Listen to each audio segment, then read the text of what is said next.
નમસ્કાર દર્શક મિત્રો, પોલીસ ફોકસ ન્યૂઝ ચેનલમાં આપનું હાર્દિક સ્વાગત છે। હવે એક નજર આજના મુખ્ય સમાચાર પર।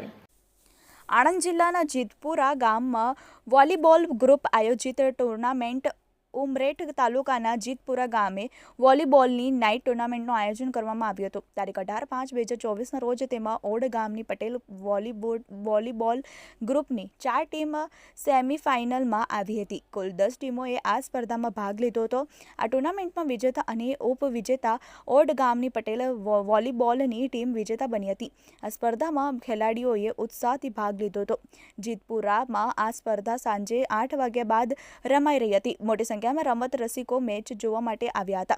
વોલીબોલ એ વિશ્વભરમાં રમાતી ખૂબ જ પ્રખ્યાત રમત છે। આ રમત રમવી ખૂબ જ સરળ છે અને તેટલી જ મનોરંજક અને આનંદપ્રદ છે અને વોલીબોલ એ એક રમત છે જે 6 ખેલાડીઓની 2 ટીમો વચ્ચે રમાય છે। આ રમતમાં નિપુણતા મેળવવા માટે સખત મહેનત, સમર્પણ અને સહનશક્તિની જરૂર છે। ટીમોએ બોલને નેટ પર આગળ પાછળ પસાર કરવા માટે ફક્ત તેમના હાથનો ઉપયોગ કરીને બોલને બેટ કરવાનો રહેશે।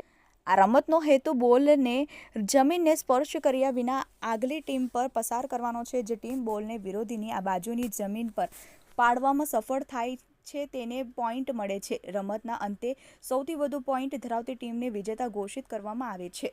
દિલીપ એસ પટેલ। મિત્રો, આવા જ અવનવા સમાચાર જાણવા માટે અમારી ચેનલને લાઈક કરો, સબસ્ક્રાઇબ કરો અને બેલ આઇકોન પર પ્રેસ કરો, જેથી અમારી ન્યૂઝની બધી જ અપડેટ આપને મળતી રહે।